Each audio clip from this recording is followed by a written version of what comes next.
Hello and welcome everyone to class 8th English class. We are doing the chapter The Cub and we are on the second part of this video. Second part video of the chapter Cub.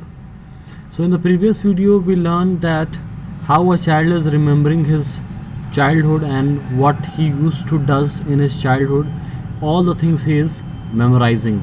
So in his memories we are moving ahead in his memories along with the chapter.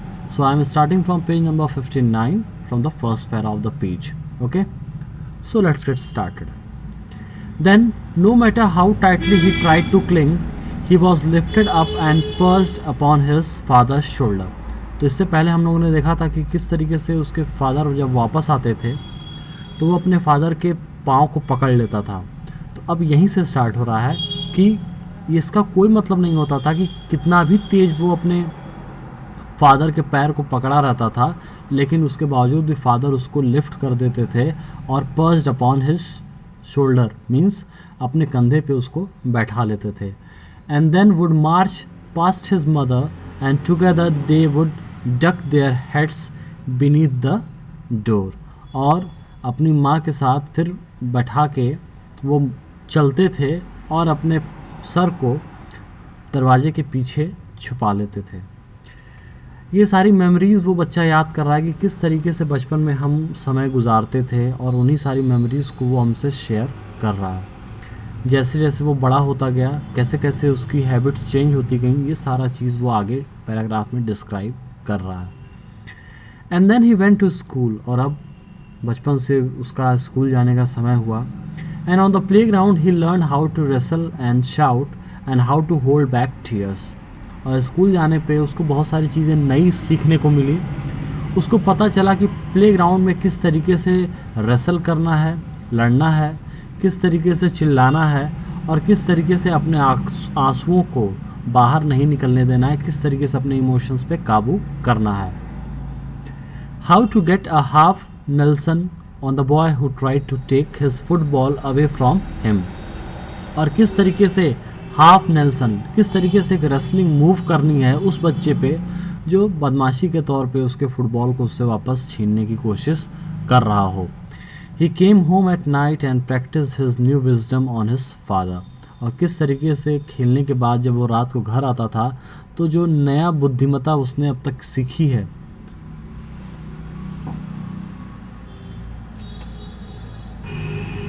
straining and puffing, he tried to pull his father off the lounge chair while his father kept on reading the paper. और घर पे आने के बाद जब वो जो नए तौर तरीके, नए बुद्धिमत्ता जो बाहर से वो सीख के आता था वो अपने फादर पे वो प्रैक्टिस करना चाहता था.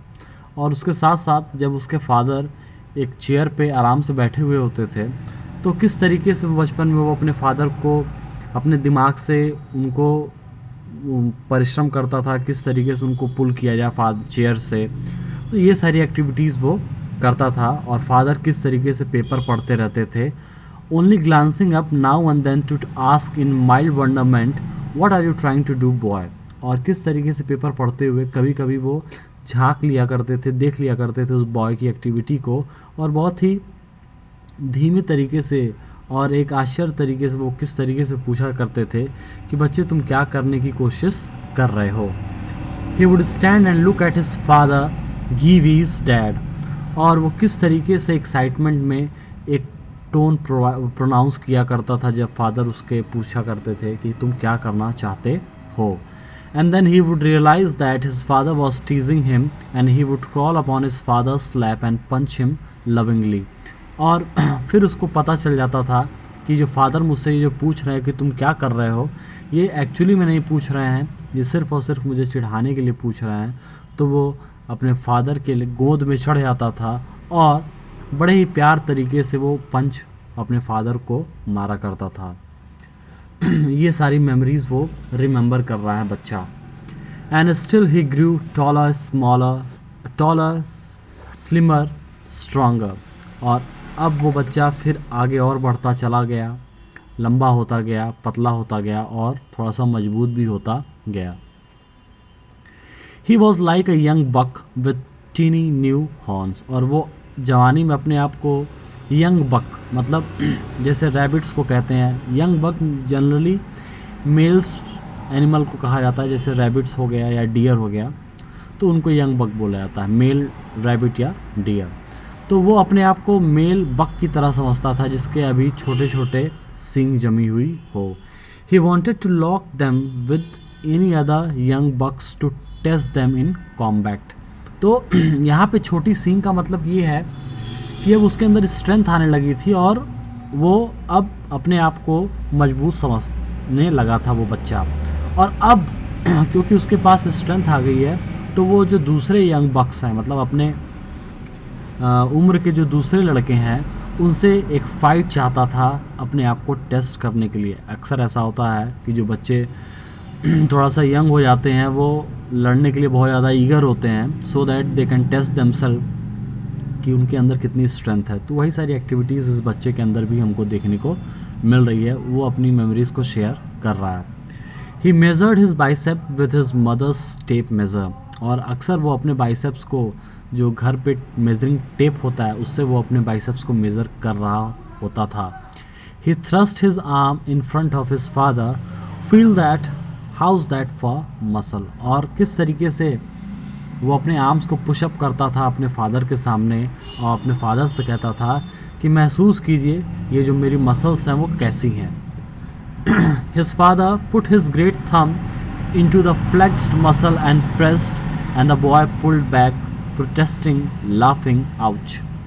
और फादर मजाक में किस तरीके से अपने बड़े से हाथ को उसके मसल्स जो फूली हुई थी उस पर प्रेस करते हैं, और थोड़ा सा दर्द होता है तो वो बॉय जो है अपने मसल्स को वापस पुल बैक कर लेता था और एक आउच और हंसी के तरीके से वो अपने आप को पीछे कर लेता था। ये अक्सर आप लोगों ने देखा होगा कि बचपन में जब आप अपने मसल्स को प्रेस ऑन करते हैं या फुलाते हैं तो सामने वाला जो है वो आपके मसल्स को नीचे करने के लिए जो है प्रेस करता है और आप अपने हाथ को पीछे हटा लेते हैं। तो लाइक वाइज एक्टिविटीज़ ये बच्चा जो है बता रहा है। Sometimes they wrestled on the floor together and his mother moved the chairs back. Be careful Charles, don't hurt him. और कभी कभी फादर और वो जो सन था वो किस तरीके से फ्लोर पे एक दूसरे के साथ रेसलिंग करते थे, और मदर जो है एक कॉशन के रूप में, सुरक्षा के रूप में जो चेयर्स होती थी वहाँ से हटा देती थी और किस तरीके से अपने हस्बैंड से या फादर से कहती थी कि सावधान रहिए कहीं उसको चोट ना लग जाए। After a while his father would push him aside and sit in his chair, और कुछ देर बाद किस तरीके से फादर जो है उसको एक तरफ कर देते थे और चेयर पे बैठ जाते थे। His long legs thrust out before him and the boy would scramble to his feet, half angry half laughing over the ease with which father mastered him, और किस तरीके से फादर के जो लंबे लंबे पैर होते थे वो उसको पुश कर देते थे, और फादर हारने के बाद किस तरीके से अपने फादर की पीठ पे संघर्ष करता था, आधे गुस्से में आधे हंसी में, और वो हंसता था कि कितनी आसानी से फादर ने उसके ऊपर विक्ट्री पा ली।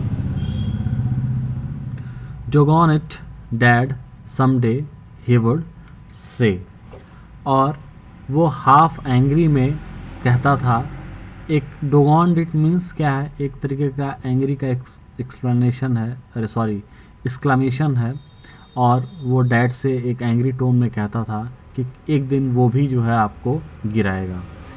ही went out for football and track in high school, he surprised even himself now there was so much more of him, और अब वो फुटबॉल खेलने के लिए जाने लगा, इतना बड़ा हो गया, हाई स्कूल तक पहुंच गया, और अब वो अपने आप में सरप्राइज़ होने लगा कि उसके पास बहुत सारी चीज़ें हैं, जो कि बहुत सारा चीज़ उसके अंदर आ चुका है, बहुत सारी स्ट्रेंथ उसके अंदर आ चुकी है, विजडम आ चुका है, जो कि अभी तक वो जानता भी नहीं था।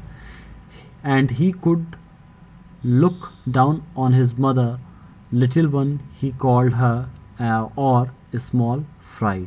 अब वो काफ़ी हाइट में बड़ा हो गया है, तो अब वो अपनी माँ को जब देखता था तो उसकी माँ उसके हाइट से छोटी दिखती थी, तो वो अपनी माँ को लिटिल वन या फिर स्मॉल फ्राई कह के मजाक में बुलाया करता था। Sometimes he took her wrist and bagged him into a chair while he laughed and she scolded. कभी कभी माँ को ऐसे प्यार में ही परेशान करने के लिए उसके हाथों को पीछे कर देता था और पीछे करके हंसता था, और वहीं माँ जो है उसको डांटती थी। I will take you across my knee, और डांटते हुए कहती थी कि मैं तुम्हें घुटने पे ले आऊँगी। और किस तरीके से वो फिर आंसर देता था, हु विल ही डिमांडेड, और पूछता था कि कौन मुझे तुम्हारे घुटने के नीचे ले आएगा।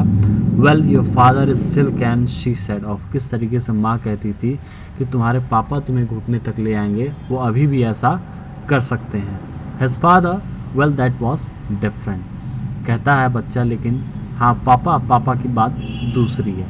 तो वो अपने ओवरऑल इस वीडियो में हमने देखा कि किस तरीके से ऑथर अपने मेमोरीज़ के हर एक स्टेप को रिमेंबर कर रहा है, बचपन से लेके जैसे जैसे वो बड़ा हो रहा है, किस तरीके की एक्टिविटी उसकी चेंज होती थी, ये सारी चीज़ें वो इस